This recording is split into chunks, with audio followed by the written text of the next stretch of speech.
O ciclone Idai começou a se formar no Oceano Índico no dia 4 de março, mas perdeu a intensidade. Ressurgiu a 9 de março e foi imediatamente batizado como Tempestade Tropical Moderada Idai. E a partir daí começou a circular informações sobre a sua aproximação ao continente, com possibilidade de atingir a província da Zambésia. A 11 de março, a tempestade intensifica-se, atingindo ventos na ordem de 165 km/h. Mas devido a mudanças dentro do seu núcleo interno, reduziu a sua intensidade, que se manteve estagnado durante mais de 24 horas. No entanto, volta a se intensificar no dia 13, mudando a rota do seu núcleo mais a sul do canal de Moçambique, tendo por isso atingido a costa da província de Sofala no dia 14 de março, com a entrada pela cidade da Beira, com ventos máximos de 195 km/h, acompanhado de chuvas fortes. Estima-se que durante pelo menos um minuto os ventos chegaram a atingir 361 km/h. Zambésia, Manica e Inhambane são outras províncias do país que foram apanhadas pela tempestade, mas outros países sofreram efeitos, tal como Zimbábue, Malawi e Madagascar. Os ventos de chuvas fortes começaram a abrandar no dia 15 de março, mas o ciclone se manteve ativo até o dia 21 de março. Beira, que foi o epicentro do ciclone, ficou quase que totalmente devastada. Por mais de 2 dias não era possível estabelecer contato com a cidade e ter a ideia do que havia acontecido. Só a partir de domingo, dia 17 de março, é que começam a chegar as primeiras imagens do flagelo deixado pelo ciclone. E era a destruição total. Foi o que este grupo de sul-africanos, o primeiro a chegar à Beira para ajudar nas operações de busca e salvamento, encontrou. When you arrive, to see this type of devastation is always surprising, even if you do expect it. I mean, to see so many people displaced, so many roofs of houses, it's so much water. I've never seen so much water in my whole life. When you fly up in the first couple of days, as far as the eye could see was just water. Just the palm trees were sticking out. So the devastation was absolutely catastrophic. No dia 15 de março, devido às chuvas fortes em Moçambique e nos países vizinhos, onde nascem a maior parte dos rios nacionais, uma onda gigante de água invade quase todos os rios que atravessam as províncias do centro do país. Os leitos dos rios Pungue, Buzi, Revue galgaram e a água apanhou de surpresa residentes dos distritos de Nhamatanda, Buzi e Dondo em Sofala. Até os locais que nunca antes tinha passado água ficou inundada. Buzi e Nhamatanda ficaram literalmente debaixo da água. As pessoas buscaram abrigo nas árvores, tetos de casas, ou seja, em tudo que pudesse ser mais alto e que as águas não pudessem alcançar. Era o segundo desastre natural. A população que estava preocupada em recuperar dos danos dos ventos, de repente tinha água nos seus quintais. Quando apareceu cheia, nós pensávamos que ia passar a água da chuva, né? Pelo menos ia passar. Queríamos tentar sair já, mas os velhos não conseguiram. Esses dois não conseguiram sair por aí. Então acabaram de subir numa árvore, sobreviveram por sorte mesmo. E não imagine uma velha dessa aqui levar 24 horas em cima de árvore. No total, contabilizava-se mais de 700 pessoas mortas pela combinação do ciclone e das cheias, mais de 2,5 milhões de pessoas afetadas. Durante dias, os afetados lutaram pela vida. As mulheres que não tinham onde subir com criança no colo subiam árvores, mas não podiam ir mais além. Então, quando a água aumentou, tinham que cair mesmo. E os outros permaneciam 2 dias, já por cansaço, não suportaram para o 3º dia. Acabavam caindo para as águas. Pela intensidade dos ventos e corrente das águas, muitos pais viram seus filhos menores serem arrastados para sempre, sem poder fazer nada, principalmente no distrito de Buzi. Eles estavam em cima das árvores, de uma árvore. Aquela árvore não suportou com a tempestade e as cheias. Escorreu, a árvore caiu sobre elas, não teve outra chance de sobreviver. E as crianças, dessa maneira que perderam as crianças. Conseguiu recuperar 4 corpos, outro corpo não conseguiu recuperar. Ela perdeu 3 crianças em Gonçalo Jogué. De que tentou nadar, não deu certo, tinha 3 filhos no colo. Em Nhamatanda também foram várias famílias que viram as águas levarem seus entes queridos. Eu estava com uma criança no colo. Meu marido tinha 2 crianças, de 9 anos, de 6 anos. Logo quando a água encheu, de repente, ele também acabando de perder aquelas crianças, deixou, foram embora.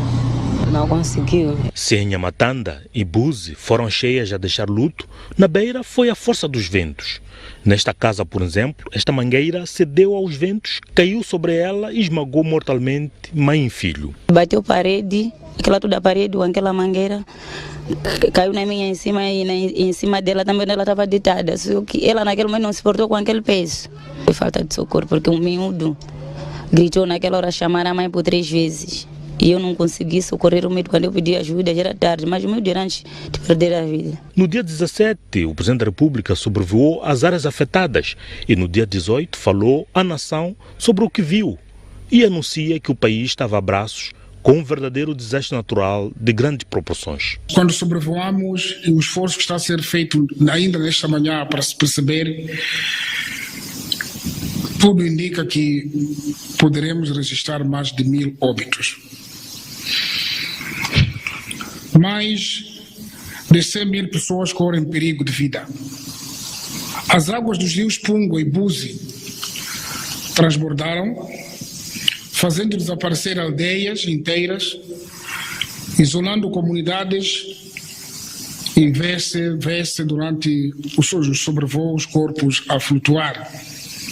Portanto, um verdadeiro desastre humanitário de grandes proporções. Mas a rápida intervenção das autoridades nacionais, do apoio de voluntários e a Força Aérea Sul-Africana, foi possível evitar que o número de mortos chegasse a 1000. Our first rescue, we rescued 22 women and children from the rivers, out of the trees. We did that on the second or third day we were here. We also rescued multiple people with using the helicopters, the smaller helicopter before the SANDF was here, before anybody was here, we used a private helicopter. O país inteiro mobilizou-se para ajudar as vítimas. O mundo inteiro virou suas atenções para Moçambique e de todo lado começou a chegar ajuda, desde pessoal de apoio à emergência, médicos e hospitais de campanha, mas também diversos países enviaram apoio alimentar, medicamentos, tendas, entre outro equipamento necessário para socorrer as vítimas. Este movimento durou pouco mais de um mês, apesar da emergência durar há um ano. Um ano depois, os esforços estão hoje voltados para reconstruir tudo o que foi destruído pelo ciclone e pelas cheias.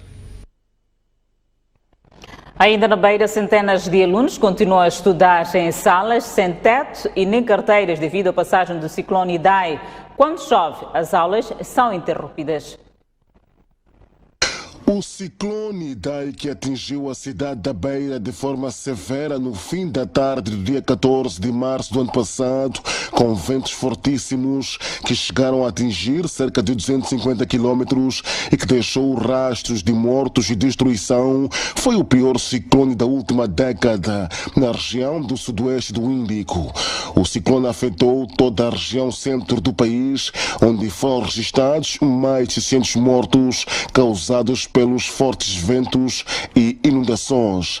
Cerca de 90% da cidade da Beira sofreu com os ventos fortes que destruíram infraestruturas públicas e privadas. No setor da educação foram destruídas mais de 2.500 salas de aula e grande parte delas ainda não foram reabilitadas, o que deixa milhares de alunos a estudarem em condições deploráveis, tal como na Escola Primária Completa de Mangamungaça, um bairro suburbano da cidade da Beira.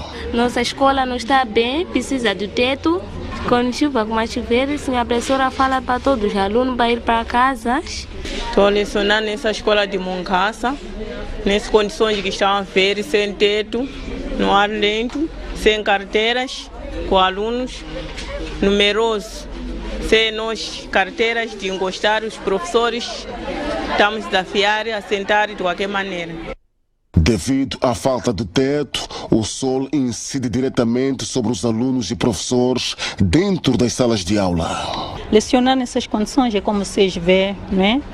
Péssimas condições, assim como vê, calor, lona, né? Temos que estar aqui toda hora a suar, tem que limpar. As condições são essas drásticas.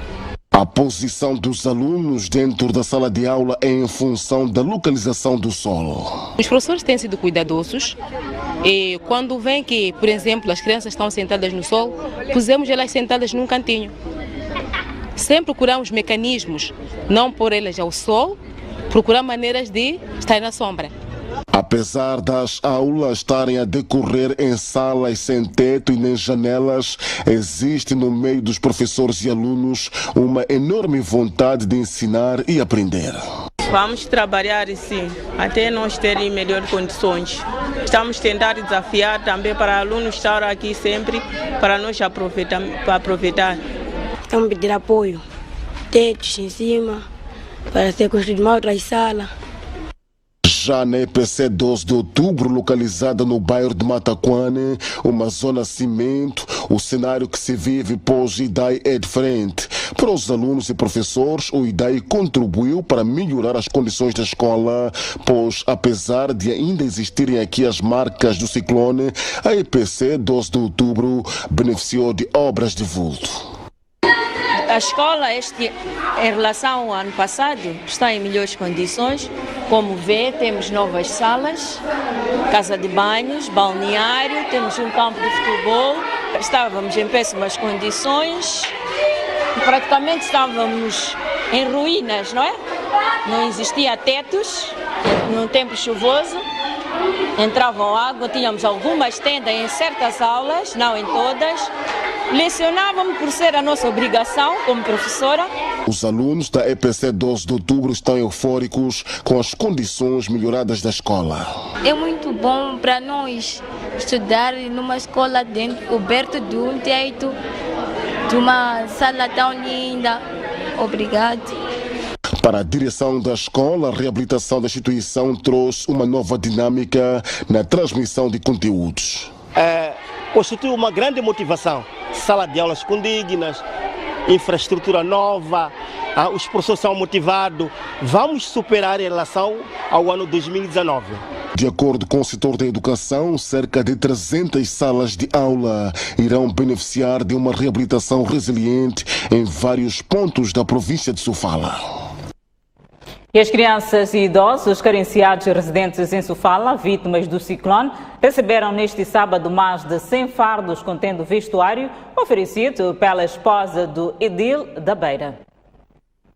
Por ocasião da passagem de um ano após o ciclone Idai afetar a região centro do país e com destaque a cidade da Beira, a esposa do presidente do Conselho Autárquico, Celina Simango, ofereceu 100 fardos de roupa diversa a centenas de crianças e idosos que vivem em situação difícil na província de Sofala, com o intuito de apoiar aos necessitados. Estamos na semana em que nós recordamos um momento muito difícil que nós tivemos aqui na Beira, que foi a passagem do ciclone Idai.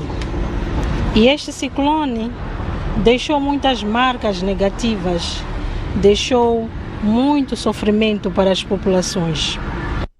Os fardos foram entregues à comunidade Santo Egídio, uma organização de cariz religiosa que desde março do ano passado tem se empenhado em apoiar as vítimas do ciclone Idai em Sofala em diversas áreas. A comunidade Santo Egídio aproveitou a ocasião para apelar às pessoas de boa fé a continuarem a apoiar aos necessitados.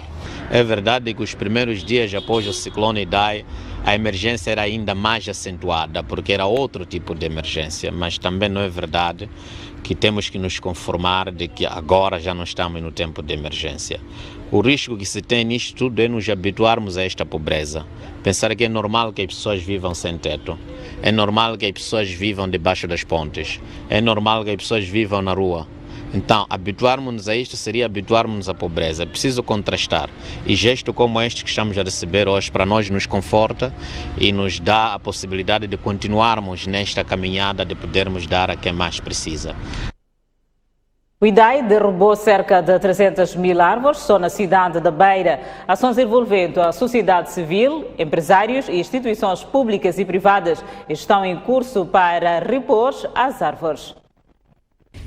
Este é o cenário que se assistiu quando começou a clarear na manhã do dia 15 de março na cidade da Beira. Uma manhã que foi antecedida por uma noite de horror naquela urbe, causado por ventos fortíssimos ligados ao ciclone Idai, que entre danos humanos e materiais derrubou 300 mil árvores só no Chivevo. Este fato contribuiu para definhar a beleza e a estética da Beira. Os beirenses uniram-se e desenharam um projeto denominado Beira Verde, que é um conjunto de ações necessárias à implantação, manutenção e renovação das espécies arbóreas, passando pela plantação de 300 mil árvores. Beira Verde surge com o propósito de recolocação das árvores caídas no âmbito da passagem do ciclone Idai na cidade da Beira. Nós queríamos apoiar isto porque mostra mesmo esta atitude da cidade de não vamos esperar outros fazer por nós próprios podemos fazer. Temos de Coronel de cerca de 120 trabalhadores que estão aqui hoje como voluntário a apoiar. Tem, acho, total uns 500 voluntários de escolas, de outras empresas, muitos das instituições, todos aqui a apoiar, tentar em um dia pôr mais de 1000 árvores na cidade e o projeto tem a intenção de continuar mais e são estas iniciativas e este espírito que vai assegurar que por mais que não há, ainda há muita coisa para fazer aqui na cidade de Beira, com certeza vamos voltar e crescer mais do que éramos há um ano atrás. O projeto Beira Verde vai, por outro lado, contribuir com ações para o combate à erosão e combater os efeitos das alterações climáticas, bem como criar zonas de sombra para a cidade, melhorar o meio ambiente e embelezar. O projeto tenciona igualmente promover uma maior qualidade de vida e a divulgação da importância das árvores urbanas.